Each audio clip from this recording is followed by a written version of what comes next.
Perkenalkan, nama saya Esther Decin, NIM 1911-469E 10986, mahasiswa semester 4 Akademi Keperawatan BTS Dasar UKAM. Di video kali ini saya akan menjelaskan dan memaparkan secara singkat pemantauan pertumbuhan bayi atau anak dengan pemeriksaan fisik head to toe dan pemeriksaan antropometri.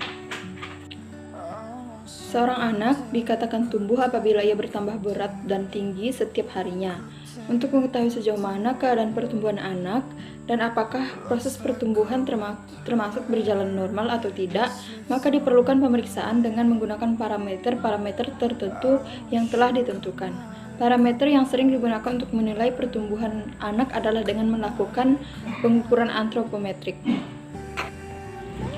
Pengukuran antropometrik dimaksudkan untuk mengetahui ukuran-ukuran fisik seorang anak dengan menggunakan alat ukur tertentu seperti timbangan dan pita pengukur atau meteran.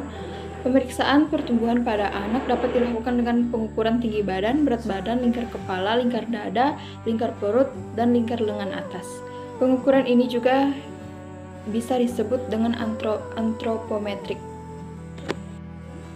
Ukuran antropometrik ini dibedakan menjadi dua kelompok, yaitu tergantung umur dan tidak tergantung umur. Nah, yang tergantung umur ini yaitu hasil pengukuran dibandingkan dengan umur. Misalnya berat badan terhadap umur, tinggi badan terhadap umur, lingkar kepala terhadap umur, lingkar lengan atas terhadap umur. Dengan demikian, maka dapat diketahui apakah hasil pengukuran tersebut tergolong normal untuk anak seusianya atau tidak. Untuk menentukannya, maka diperlukan keterangan yang akurat mengenai tanggal lahir anak. Kesulitannya adalah di daerah-daerah tertentu di mana orang tua kadang-kadang tidak mengingat dan tidak ada catatan tentang tanggal lahir anak. Kemudian selanjutnya tidak tergantung umur. Nah, memiliki arti yaitu hasil pengukuran dibandingkan dengan pengukuran lainnya tanpa memperlihatkan berapa umur anak yang diukur. Misalnya berat badan terhadap tinggi badan, kemudian lingkar lengan atas dan tebal lipatan kulit. Kemudian juga hasil pengukuran antropometrik tersebut dibandingkan dengan ukuran baku tertentu, misalnya NCHS dari Harvard atau standar buku nasional seperti yang terekam pada kartu menuju sehat atau buku KMS. Dengan melihat perbandingan hasil penilaian dengan standar baku tersebut, maka dapat diketahui status gizi anak. Nilai perbandingan ini dapat digunakan untuk menilai pertumbuhan fisik anak karena menunjukkan posisi anak tersebut pada persentil atau persen keberapa untuk suatu ukuran antropometrik pertumbuhannya. Dengan demikian, maka dapat disimpulkan apakah anak tersebut terletak pada variasi normal, kurang, atau lebih. Selain itu juga dapat diamati tren atau pergeseran pertumbuhan anak dari waktu ke waktu.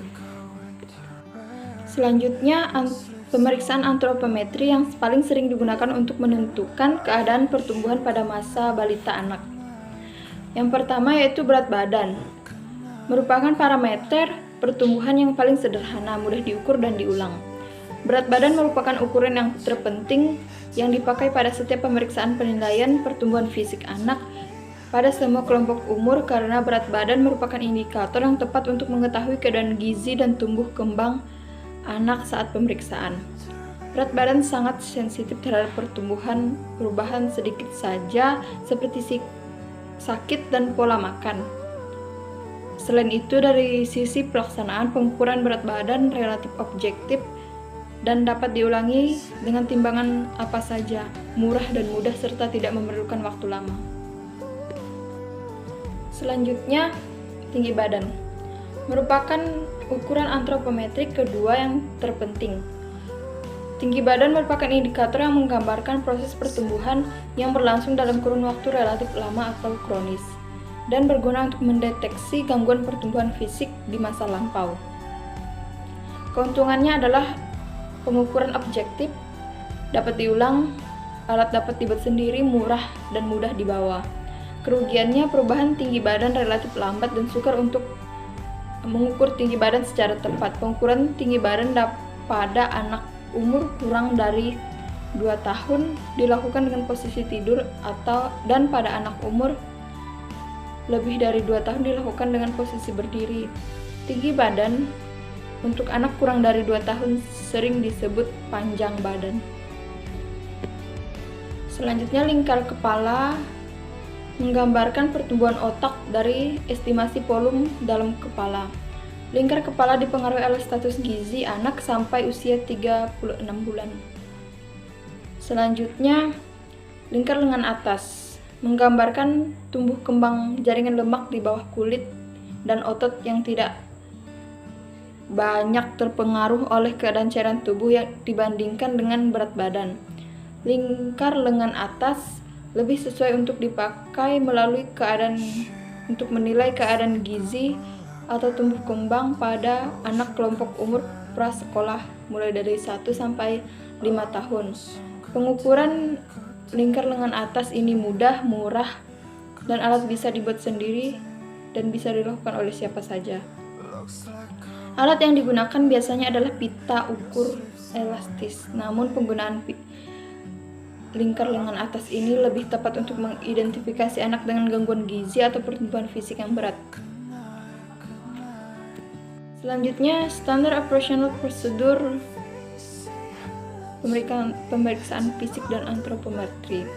Pertama, kaji kebutuhan antropometri bayi dan anak, kemudian siapkan alat dan cuci tangan. Selanjutnya, alat-alat yang dibutuhkan yang digunakan terdiri dari sarung tangan, stetoskop, termometer, meter line, senter, kapas lidi, spatu lidah, partus nelen, jam yang ada detiknya, garpu tala, kemudian timbangan anak, benda yang beraroma tajam seperti balsem, jahe, dan lain sebagainya, kemudian benda perasa seperti gula, garam, dan lain sebagainya.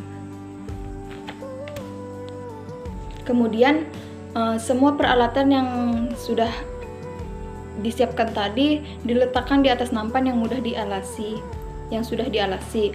Kemudian letakkan semua peralatan di dekat pasien.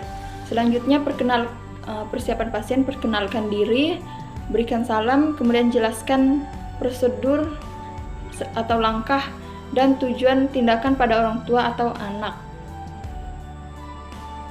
atau pasien. Kemudian libatkan orang tua untuk rasa aman anak dan beri posisi nyaman pada pasien. Selanjutnya, persiapan lingkungan tutup tirai, pintu atau jendela saat melakukan pengkajian gunanya untuk menjaga privasi klien. Selanjutnya, pastikan ruangan cukup terang. Selanjutnya, langkah-langkahnya. Pertama, cuci tangan, kemudian berdoa sebelum melakukan tindakan. Selanjutnya, nilai keadaan umum dan kesadaran pasien. Selanjutnya, kaji penampilan dan keadaan umum pasien saat beraktivitas. Selanjutnya, nilai bayi atau anak secara keseluruhan, besar atau kecil, kemudian ukuran tubuh proporsional atau tidak. Kemudian kaji adanya penggunaan alat medis seperti infus, selang NGT atau lain sebagainya. Selanjutnya, kaji tingkat kesadaran secara kualitatif dan kuantitatif dengan memberikan rangsangan motorik verbal dan respon membuka mata. Selanjutnya, tahap antropometri, timbang berat badan bayi atau anak, kemudian ukur panjang atau tinggi badan bayi atau anak, kemudian ukur lingkar kepala, ukur lingkar dada, ukur lingkar perut, dan ukur lingkar lengan atas, sepertiga dari lengan kiri atas. Selanjutnya, mengukur tanda-tanda vital, ukur suhu, kemudian denyut nadi, kemudian pernapasan dan tekanan darah. Selanjutnya, pemeriksaan fisik head to toe. Kaji kepala. Yang pertama, bagian kepala dikaji kebersihan, kemudian warna dan kelembapan rambut, serta kaji kekuatan rambut. Selanjutnya, ya, kaji adanya ketombe, luka atau bentuk ubun-ubun atau adanya benjolan pada kepala dengan menyingkap rambut sampai terlihat kulit kepalanya. Kemudian kaji wajah. Yang kedua, wajah, kaji warna kulit wajah dan adanya bekas luka pada kulit wajah, simetris kiri kanannya. Kemudian kaji fungsi saraf trigeminus, menganjurkan pasien memejamkan mata dan menorehkan kapas pada wajah dan minta pasien untuk melakukan angkat alis, kerutkan dahi, dan tersenyum meringis dan gerakan mengunyah. Selanjutnya, Kaji mata, simetris atau tidak. Kemudian ada ikterus, infeksi mata terbuka atau menutup. Selanjutnya bentuk kelopak mata. Kaji adanya strabiminus pada mata. Selanjutnya warna iris, ukuran dan kesimetrisan pupil. Kemudian warna konjungtiva dan ketajaman penglihatan. Minta pasien menggerakkan bola mata ke atas, bawah, dan ke samping. Selanjutnya hidung. Kaji posisi hidung, apakah simetris kiri kanan atau tidak. Kemudian jembatan hidung, apakah ada atau tidak. Jika tidak ada diduga mengidap sindrom Down. Selanjutnya gunakan spekulum atau senter untuk melihat pembuluh darah mukosa, sekret, polip, dan defisiasi sputum. Selanjutnya pemeriksaan nervus olfaktoris. Meminta pasien menutup mata dan minta mencium beberapa barang yang beraroma seperti balsem, jahe, dan lain sebagainya. Kemudian kaji mulut, kaji kesimetrisan bibir dan adanya sumbing bibir. Selanjutnya kaji adanya kekeringan atau sianosis pada bibir, kemudian kaji adanya sariawan, kemudian warna bibir, jumlah gigi, dan adanya bau mulut. Selanjutnya bengkak pada gusi dan perdarahan pada gusi. Kemudian kaji adanya gangguan pada gigi seperti karang gigi, gigi berlubang, dan periodontitis. Selanjutnya kaji kebersihan lidah atau adanya infeksi jamur pada lidah, dan kaji fungsi saraf fasialis, minta pasien untuk pejamkan mata dan sebutkan jenis rasa yang diberikan pada lidah, misalnya rasa manis atau asin, asam, dan lain sebagainya. Kemudian kaji kondisi tonsil, adanya kemerahan atau pembengkakan atau pembesaran pada tonsil. Selanjutnya kaji adanya kemerahan pada paring dan pemeriksaan nervus 11 yaitu hipoglossus, minta pasien mendorong lidah ke kedua pipi. Kemudian selanjutnya mengkaji telinga, simetris kiri kanan, kemudian bagian atas daun telinga setinggi mata kalau tidak dicurigai sindrom Down. Kemudian daun telinga dilipat, mengecek keelastisan dari daun telinga. Kemudian kanalis auditorius ditarik ke bawah kemudian ke belakang untuk melihat apakah ada serumen atau cairan.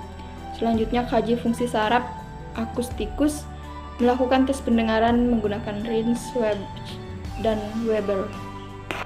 Selanjutnya kaji leher, periksa arteri karotis, kaji adanya kaku leher, kemudian raba kelenjar tiroid, dan pemeriksaan nervus aksesoris, menekan bahu klien dan minta klien untuk melawan tekanan.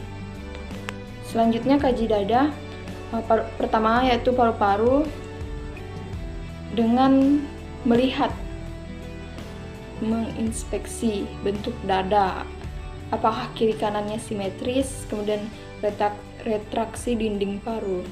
Selanjutnya raba vokal primitus. Selanjutnya dengar, auskultasi bronkial, bronkofesikular, vesikular, dan bunyi tambahan rels bronki atau wheezing. Selanjutnya pemeriksaan payudara, lihat adanya benjolan, kemudian palpasi atau raba adanya benjolan pada area ketiak. Selanjutnya jantung, bentuk dada apakah simetris kiri kanan. Selanjutnya raba denyutan ictus cordis, kemudian perkusi batas jantung. Selanjutnya bunyi jantung 1 dan 2 tunggal, reguler, irregular, dan bunyi tambahan galop dan murmur. Selanjutnya kaji abdomen. Kaji bentuk abdomen datar, buncit atau cekung. Kaji adanya stire, kemudian bayangan vena, kaji adanya hernia umbilikal dan keluaran cairan, retraksi otot perut.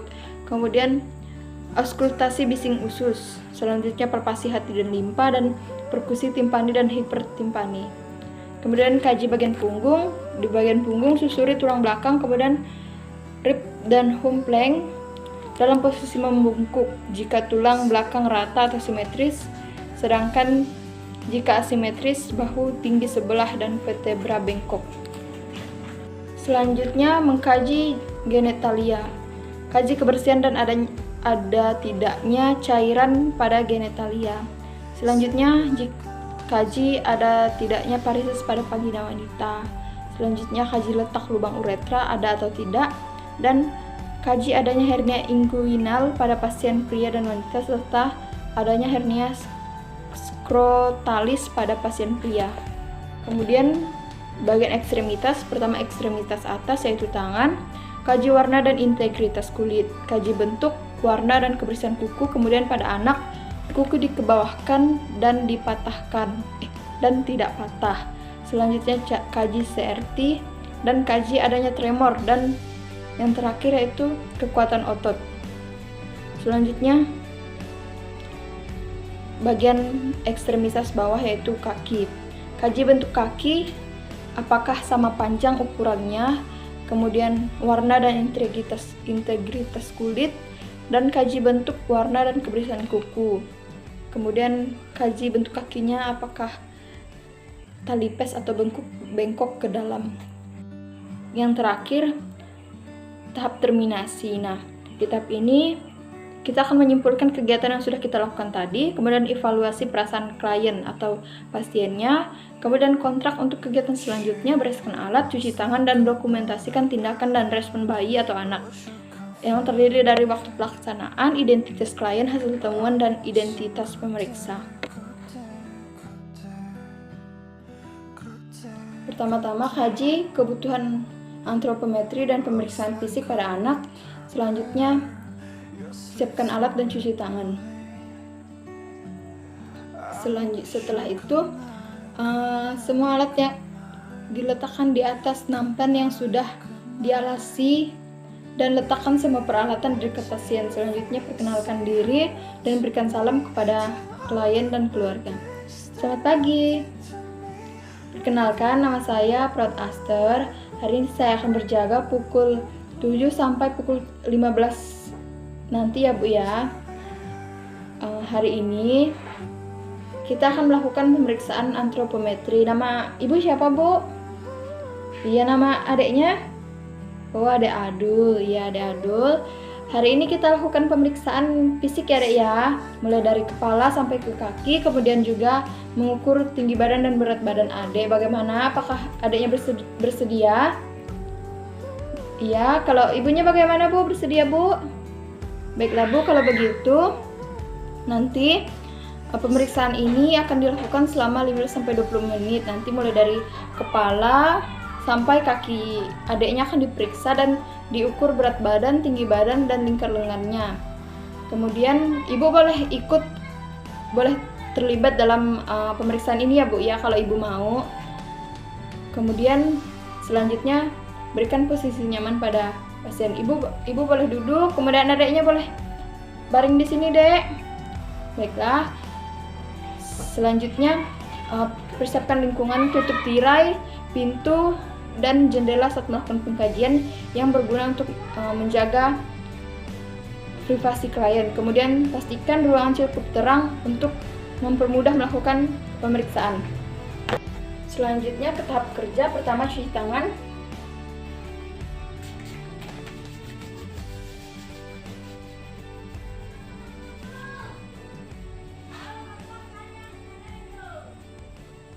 Setelah itu gunakan sarung tangan.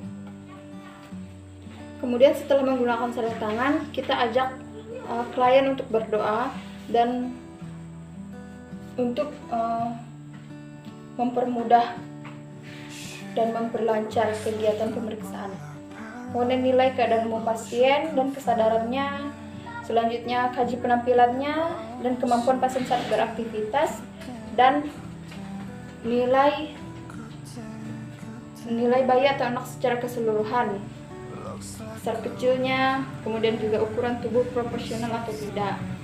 Selanjutnya kaji adanya penggunaan alat medis seperti infus atau selang ANGT dan lain sebagainya. Kemudian kaji tingkat kesadaran kualitatif dan kuantitatif dengan memberikan rangsangan motorik, verbal, dan respons. Dek, baiklah, adiknya masih sadar ya. Selanjutnya kita hari ini lakukan pemeriksaan fisik dan antropometri ya dek ya. Kita mulai dari pemeriksaan antropometri dulu. Adek boleh berdiri dek. Kita timbang berat badan dulu ya dek ya. Iya, berdiri. Sepatunya dibuka dek. Baiklah. Adek boleh berdiri tegak menghadap ke depan biar saya yang lihat ukuran berat badannya ya. Baik dek, sudah. Selanjutnya adek boleh di sini dulu bu dek, kita ukur tinggi badannya ya dek ya. Baiklah, kalau sudah, selanjutnya kita ukur lingkar kepala adek ya dek ya. Ambil dari dahi tengah, kemudian putarkan. Setelah selesai, selanjutnya ukur lingkar dada anak. Tarik dahi dari bahu paling atas ke bahu sebelahnya. Setelah selesai, ukur lingkar perutnya.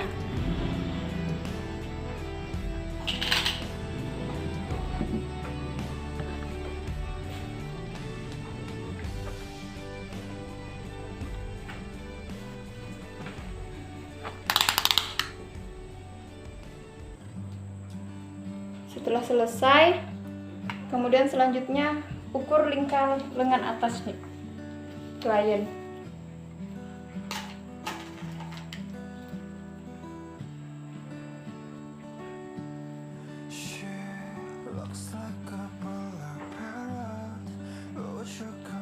Kemudian setelah selesai, lanjut ke pemeriksaan tanda-tanda vital. Adek, bajunya boleh dinaikkan sedikit dek. Iya, kita cek suhunya ya dek ya. Ini sekitar 2 menit. Adek boleh pegang seperti ini. Tangan yang satunya saya hitung denyut nadinya ya dek ya.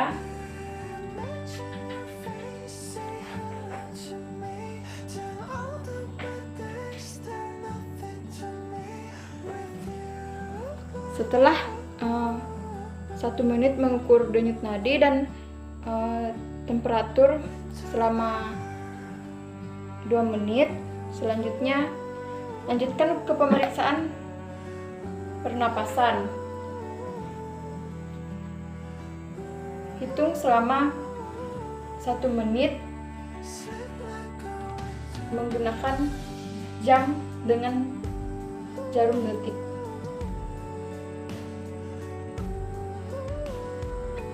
Setelah selesai, ukur tekanan darah anaknya. Kemudian selanjutnya ke pengkajian fisik head to toe, mulai dari kepala. Adek boleh duduk dek. Duduk ya dek ya. Saya periksa ya rambutnya. Periksa kebersihan rambut, kemudian warna, kelembapan, serta kaji kekuatan rambut.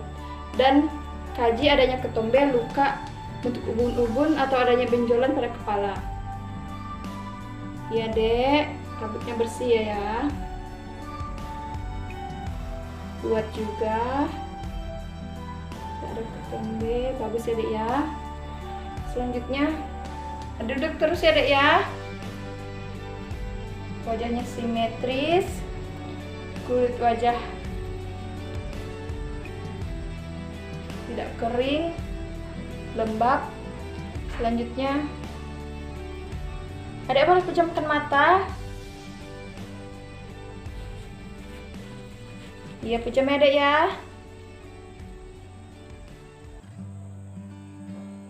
Iya dek. Selanjutnya adek boleh angkat alisnya. Iya, bagus. Selanjutnya kerutkan dahi.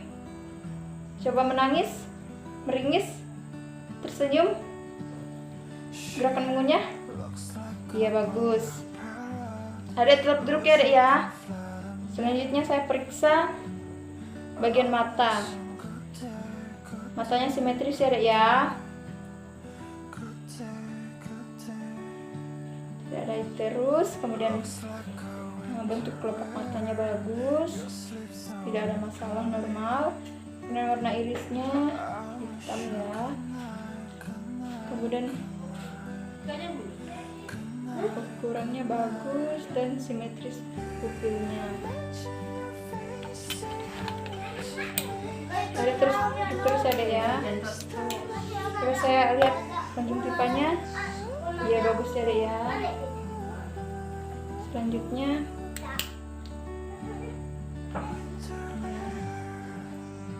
bagus deh.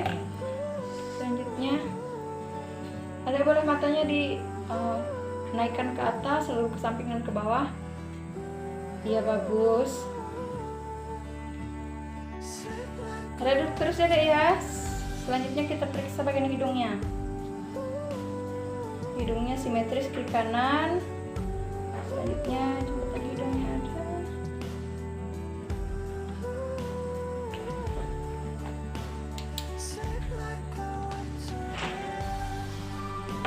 Iya, bagus. Kemudian boleh tutup mata Dek. Iya, boleh dicium, ini aroma apa? Iya, betul, balsam. Ya Dek, boleh duduk terus ya Dek ya. Dikaji bibirnya simetris atau tidak, kemudian adanya sumbing bibir atau tidak, kemudian adanya sinusitis atau kekeringan pada bibirnya. Nah, di sini berdasarkan kajian pada anak adult tidak ada. Kemudian apakah ada sariawan? Ada, boleh buka mulutnya Dek. Iya, tidak ada sariawan ya. Kemudian warna dalam mulut, kemudian juga jumlah gigi dan adanya bau mulut. Kemudian selanjutnya bengkak pada gusi. Boleh buka mulutnya lebih besar Dek. Iya, gusinya tidak bengkak ya, giginya juga tidak berlubang.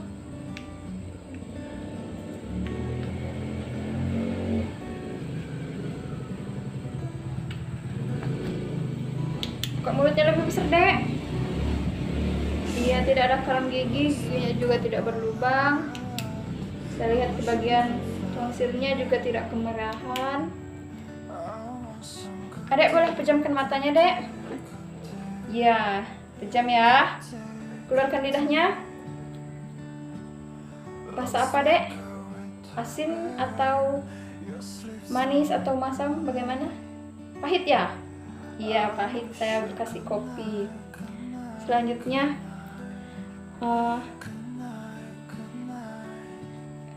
Adek boleh lidahnya didorong ke pipi kiri kanannya. Iya, bagus. Kemudian kaji telinga pasien. Adek tetap duduk ya Adek ya. Saya kaji telinganya, kiri kanan simetris, kemudian simetris ya. Selanjutnya coba saya lipat telinganya. Iya, bagus, kembali elastis. Coba saya periksa dulu ya Dek ya bagian dalam telinganya.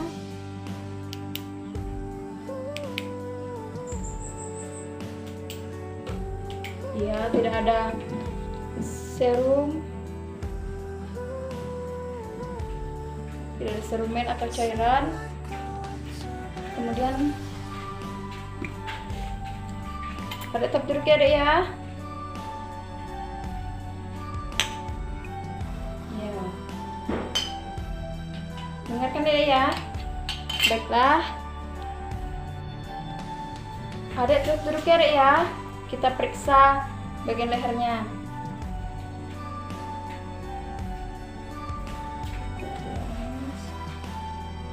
Laba, kelenjar tiroid.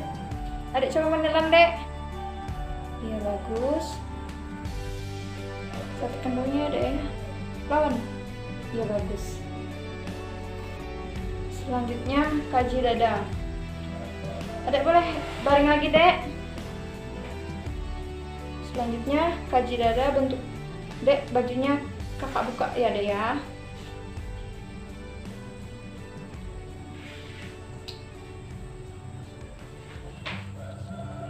Kaji bentuk dada, simetris atau tidak, kemudian raba vokal premitusnya, kemudian auskultasi bronkial.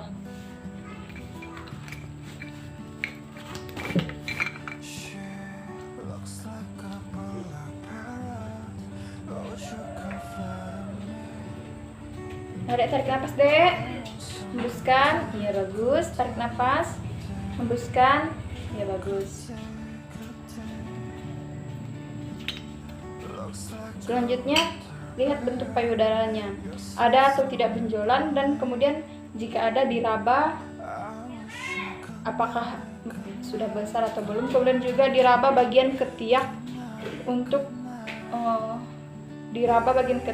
mengetahui adanya benjolan atau tidak. Selanjutnya, jantung. Pertama, setelah dilakukan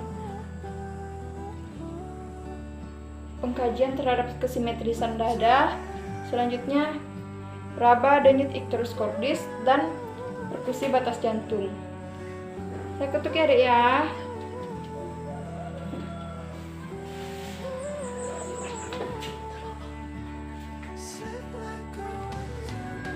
Ya baik. Selanjutnya dengar bunyi jantung.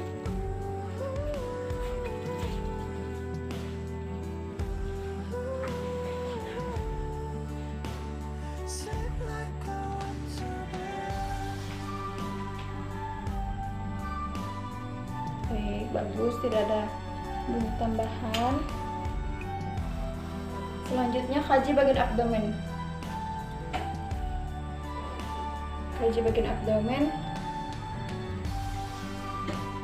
Kaji bentuk abdomennya, datar atau buncit atau cekung, kemudian kaji adanya stire atau bayangan pena, dan kaji adanya hernia umbilikal dan keluar cairan serta retraksi otot perut. Kemudian auskultasi bising usus selama 1 menit menggunakan stetoskop dengan jarum detik.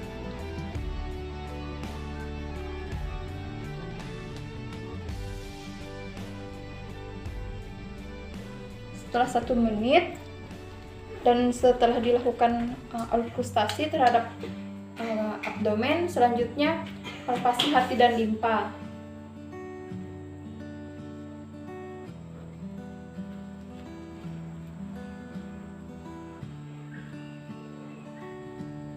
Perhatikan ya, Dek ya. Sakit bilang. Jika tidak ada, selanjutnya saya ketuk ya, Dek ya. Setelah selesai, lanjut ke bagian punggung. Ada boleh duduk lagi, Dek. Kemudian dilihat punggungnya. Bajunya saya turunkan ya, Dek ya. Punggungnya dilihat apakah simetris. Kemudian lihat apakah dalam posisi bungkuk atau rata, atau juga bahunya tinggi sebelah. Baiklah, Dek. Ada boleh baring lagi, Dek. Saya tutup ya bajunya ya, Dek ya. Selanjutnya kaji genitalia. Kaji kebersihan dan tidak adanya cairan pada genitalia, kaji tidak adanya varises pada vagina wanita, dan kaji letak lubang uretra ada atau tidaknya. Kemudian kaji adanya hernia inguinal pada pasien pria dan wanita, serta adanya hernia skrotalis pada pasien pria. Adek gimana, Dek, kencingnya? Lancar? Iya. Mandi bersih kan ya? Bagus kalau bersih. Ganti celana dalam berapa kali sehari, Dek? Oh iya, Ibu anaknya biasa dimonitoring bagaimana, Bu, menjaga kebersihan genitalianya? Iya, Bu. Baik Bu, sering-sering ingatkan anaknya ya Bu ya, agar selalu menjaga kebersihan genitalianya. Selanjutnya, kaji tangan. Kaji warna tangannya, kemudian integritas kulitnya, lembab atau kering, kemudian kaji bentuk dan warna serta kebersihan kuku. Bagus ya, kukunya bersih juga, bentuknya juga simetris, panjangnya sama. Adek, saya tekan ya Dek ya kukunya ya. Iya, bagus. Iya. Selanjutnya, kaji adanya tremor atau tidak, dan kaji kekuatan otot dari pasien. Adek tahan ya Dek ya, saya dorong. Iya, bagus. Selanjutnya, kaji bentuk kaki pasien. Adek, kakinya boleh diluruskan Dek. Iya, dan lurus ya Dek ya. Setelah itu diluruskan ya Dek ya, kakinya sama panjangnya simetris ya Dek ya, bentuknya juga sama besar, kemudian warnanya juga bersih, tidak kotor dan tidak kering, lembab ya Dek ya. Kemudian juga kaji bentuk dan warna serta kebersihan kukunya bersih ya Dek ya. Iya, luruskan Dek, kakinya tidak kalipes ya, atau kaki bengkok ke dalam. Selanjutnya, tahap terminasi. Sebelum kegiatan, Adek, kita sudah selesai Adek melakukan pemeriksaan fisik dan antropometrinya. Bagaimana perasaannya? Iya. Bagaimana Bu? Apakah ada yang ingin ditanyakan? Iya Bu, tentang kesehatan anak Ibu ya, tentang pertumbuhannya anak Ibu. Setelah diperiksa tidak ada kelainan ya Bu ya, normal ya Bu ya. Kemudian ada lagi yang ingin ditanyakan Bu? Baiklah, kalau tidak ada, nanti sekitar jam 10 saya akan kembali Bu untuk melakukan pemeriksaan. Baiklah Bu, jika nanti ada hal yang ingin ditanyakan, Ibu boleh ke ruangan saya di ruangan perawat. Ibu boleh panggil saya dan minta pertolongan. Selanjutnya, baiklah Bu, kita sudah selesai Bu ya. Terima kasih Bu, boleh saya permisi ya Bu ya. Lalu itu bereskan alat dan cuci tangan.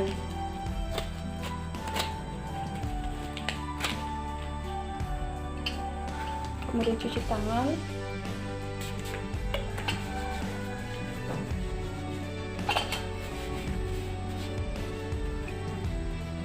Setelah cuci tangan, dokumentasikan tindakan dan respon bayi atau klien. Dokumentasikan waktu pelaksanaan, kemudian hasil temuan, identitas klien dan identitas pemeriksa. Terima kasih.